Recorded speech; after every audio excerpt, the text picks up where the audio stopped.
Well, hello, Miss Francine. Hello. How are you both doing?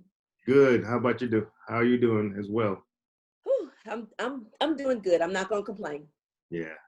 We get that. We get that. Especially when you go through some things in life, you realize that someone always has it off worse than you do. So you learn to kind of, if you choose to, you learn to relish in what is positive, because when you relish in the positivity, you beget more positivity, and it can ultimately change the trajectory of what that whole mood and mode is. So Definitely. yes. So I 100% get it. All right. So let's talk to Miss Fran. Miss Fran. I'll give a little backstory too about Miss Fran. I met Miss Fran via JR's godmother, Tracy Sebastian Ingram, who told me I was frustrated with my hair, and I was like, I'm just gonna have to find a new beautician. This is ridiculous. I can't anymore. She said, I keep telling you need to go see Fran. And I knew many of the family had used you, but I just didn't know you, and I didn't want to get to know nobody new. And who knew that when I would, that it would truly grow this fantastic friendship between the two of us. Oh, Lord. Oh, God. Okay, go ahead. So there were many times that I would have JR with me when I would come to the salon. And I just, number one, I want to thank you for that, because sometimes salons will not allow other children to be in the space. And you had a very different salon where you truly catered to your customers. Not that other hairdressers do not, or stylists rather. Not that they don't. It just was different. It was a more intimate setting where you totally focused on who was with you in that moment. And I don't know if I was just special. I could have been. I don't know. But she is a little special. Really, baby. But I just thank you for that, because, generally, because JR was who he was either with me or his father, period. That's just right. Was because we knew he was safe, and we could control what was happening if one of us were with him. So I think a lot of times when I would come see you, Mike was likely at work, so JR was always with me, and I'd come and I would bring him in his stroller, because I knew he would run around the salon otherwise, and had his snacks so he could sit while mommy tried to get beautified for daddy. So I thank you for that, and really making it that kind of an intimate setting for your clients. You're so welcome. We want to hear from you some of the memories, or name a great memory that you have of JR. I just remember him, that beautiful smile. I mean, in the stroller. And I'm even trying to figure out where Puerto Rico came from. I think because of the fact that with his beautiful hair, and he looked like a combination of Indian and Puerto Rican. Mm-hmm. So I said, okay, you're going to be Puerto Rico. And it seemed like when I started saying Puerto Rico, he just would smile all over the place. And he really never gave us a really hard time, because you had his toys, you had his snacks, and at the end, we would let him go. And like you said, he would run up the salon, come on back. And because I was the owner, I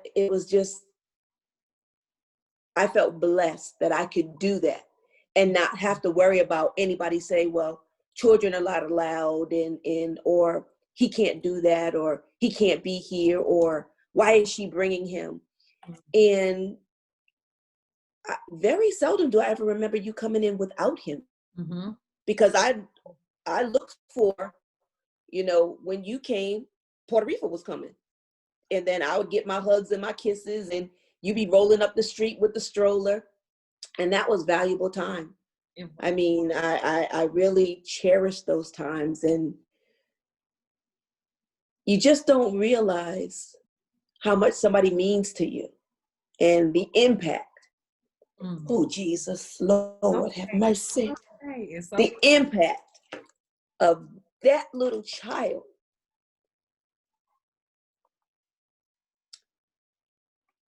And what he meant to me.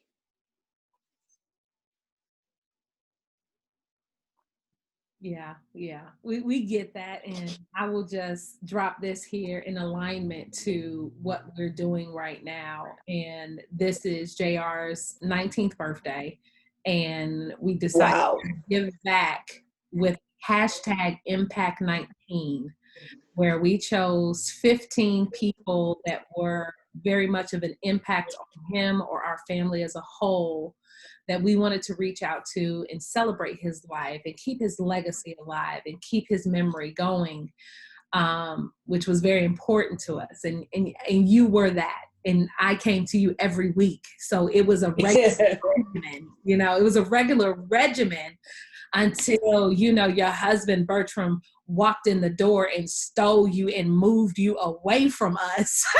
No. Let's go back. Y'all left me first because y'all moved to Florida. Then y'all came back. We did. Look, whether Michael stole you away or your mama or whoever, you left me first, but then you came back. True. Okay. Yeah, okay. You're right. But then I'm grateful because Bertram got a chance to meet you and feel, and experience the bond that we had. Absolutely. Because Mike, I don't know if you even knew this, Mike, but I was telling Shamika, even before I had a man, that she was going to sing at my wedding. Really? I said, I don't have a man, but when I get a man, you're going to sing at my wedding. Oh, wow. And then when y'all left and y'all went to Florida, I was like, oh, man, they gone. But then when y'all came back, and then I got a man. She ain't and I was like, come on now, let's be real. I'll never forget that. Bertram walked in the shop, and he was like, hey, how you doing today? But I didn't see that, though. I'm looking like, what is happening here? Clutch my pearls. And she was so clueless. And he said he wanted to meet up with her. Like, she's like, yeah, okay. She was totally clueless. He left the shop. And I'm like, if you don't spill the tea. And she was like, what tea? What are you talking about? I was like, girl, that dude is head over heels for you. You don't see that? She was like, Bertram. He's standing over here. And look, well, here he comes.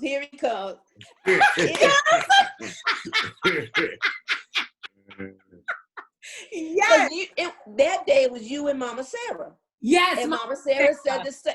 Yes. She said the same thing. And I'm like, what are you talking about? I was so less. Yes. Clueless, totally clueless. But okay, I digress. I'm sorry.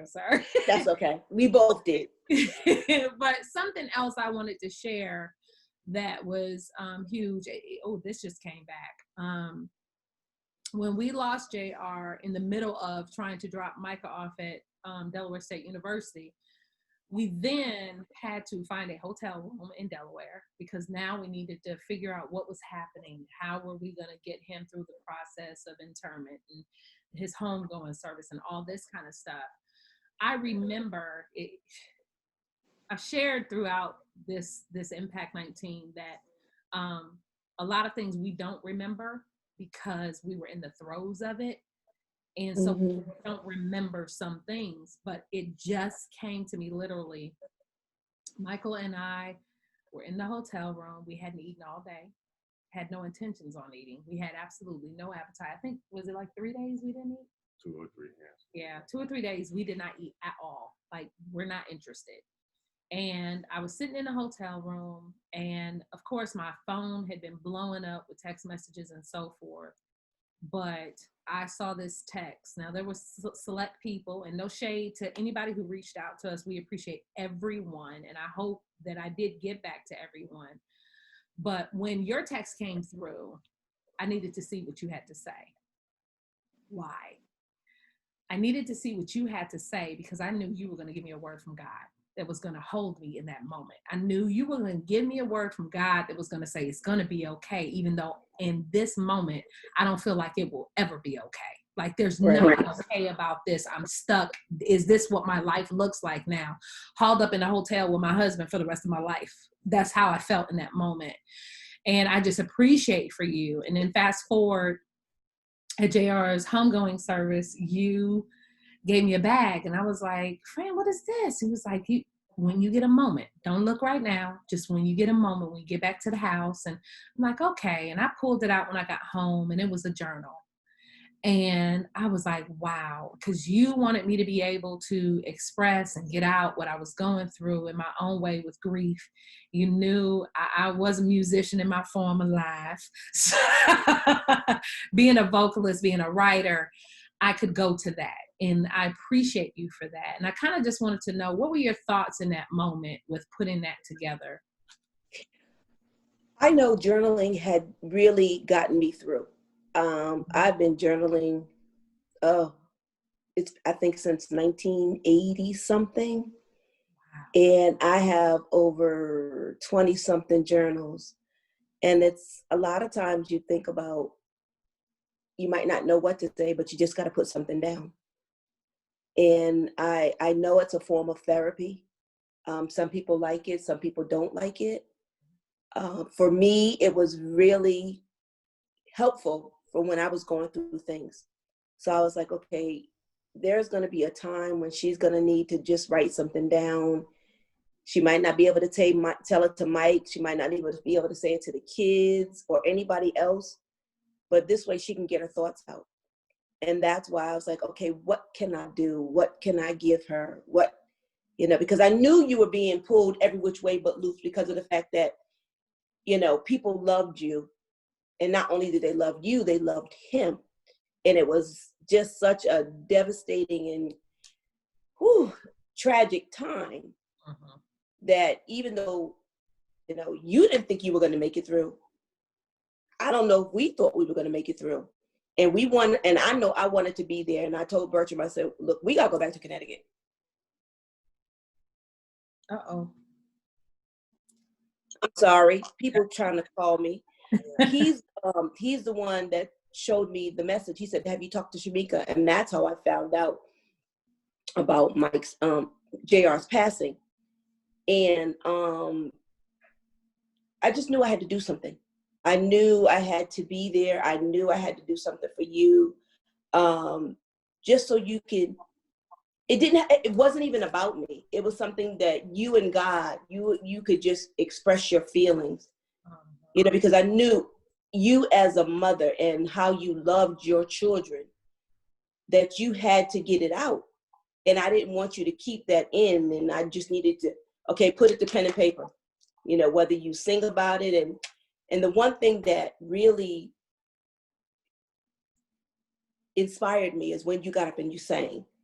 And I was like, wow, she is really Superwoman. Because I don't know if I could have done that, but that made me have even more respect for you and even to love you even the more for you and your family. Because that was just something, and even when you reached out and said to wear, SpongeBob colors, and, because he liked the bright colors, but also, you also, through JR and because of JR, you taught me about autism because I really didn't know that much. You see children, but you really don't know the different kinds. And then when I sat back and I heard the stories about him going in the kitchen and eating everything. Yeah. You have the best story on that, babe. Oh. I was like, wow. And eating the stuff that he wasn't supposed to eat. Yeah. Yeah. He ended up having a smorgasbord one day. And I walked out and I'm like, it was 4 a.m. Why is all the leftovers from last night on the table? And he's just sitting there content. He's full because he done dipped into everything. I'm like, you didn't even heat up anything. You just ate it cold, huh? He took it out the fridge, put it all out, and ate his till he was content, as Mike said. I'm yes, like, okay. and I do love that you share about me singing at his homegoing service. I didn't know if I could. And again, his godmother, Tracy, was wonderful for stepping up for us and doing his programs that came through her department. And I didn't know that I could. So I told her at the time that she was creating the program, just put solo. I would like to do it, but if I can't do it, I know my daddy, my sister, you know, I come from a singing family. I know somebody else can get up and they can do it. So just put soloist, don't put my name, because I don't know how I'm going to feel that day. And the strength that I think everyone gave me with the turnout for his homegoing service, I will never forget that. Like, there was standing room only in the gathering space at the museum. And that's a huge space. And I really didn't know we didn't know how many people were there until, and Mike says he really doesn't even remember going up. He remembers going up to speak, but he doesn't remember what it looked like at that moment when he went up. Yeah, because I don't know how you did the song, I'll be honest. And I don't know how I did the eulogy either. So, yeah, I don't know. Yes, but well, I'll say this. I will say, yeah, I do know. It's well. Yeah. Gave us the strength to do that. So absolutely. And so yeah. But I think what really gave me my ultimate strength in singing that day was when I got to the mic, I lift my head, and as you said, I had requested for everyone to wear SpongeBob colors. So that was yellow, the pinks for Patrick, the aqua for Squidward, the red for Mr. Crab. When I got up there, it was a sea of SpongeBob SquarePants. And in that moment, I said, I could do anything right now. Look at how these people came out to support my baby, to support my family, because it wasn't just us per se. Our children had friends that showed up for them because they knew how tight knit our family is and how close they were, you know, to their little brother. So it was huge magnitude, but I would just never forget that in that huge space that has always looked so large to me, how compact it was in that moment because it was standing room only. I thank you and Bertram. We thank you and Bertram so much for going out of your way to come out of Maryland and come back just to support us in our time of loss. That's big. That's big because, you know, you expect family to come, and though we're friends, we knew as well as you knew, we're so much more than that. You are family to us. So definitely. If we're near, we're coming through. If you're near, you say, Mika, I'm coming to Orlando. Girl, tell me when. We are there. And we get to have couple time. And it's amazing. I'm sad we are closer together at this point, but it's amazing. It's always a good time with you guys. And so we just wanted to thank you for the impact that you had on our lives as well as Puerto Rico's lives. And I can tell you where Puerto Rico came from. It was a Tyler Perry play that he said it. Medea said it. Medea said it in the play. And I hadn't even seen it. But you started calling JR Puerto Ricans, and I just about died. And I told Mike when I got home, he was like, what? Yeah. And because we at the time had not really been into Tyler Perry's plays, we didn't really know about him yet.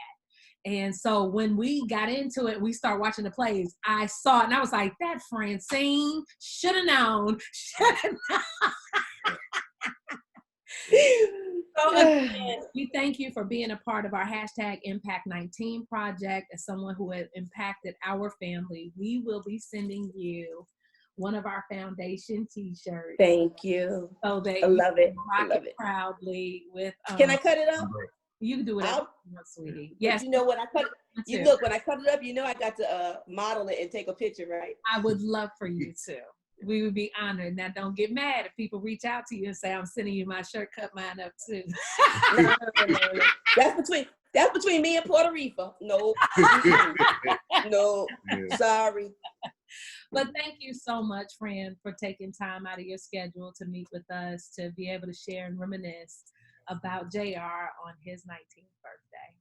Yeah. You're so welcome. I am so honored, and it's a privilege that y'all thought enough of me to do it. Yeah. Always. We appreciate it. Thank you very much. And there was, look, whatever, if we ever can do anything, let us know. And I know we can always depend on you. Absolutely. As you said, for us coming back from Maryland, Right. that wasn't even a thought. That we had to be there. Because, what started out as a business transaction turned into a friendship, turned into our personal photographer, because most of those pictures of Bertram and I, even with me on Facebook, and they were taken by you. So out the Apple, we'd love for you to make a donation to the foundation. That's okay. Look, I'll tell Mr. Moneybanks. Oh no, I was talking about Apple, but y'all can definitely do that too. All right, sweetie, you take care. Love you both. Take care. Love. All right, sweetie. Bye-bye.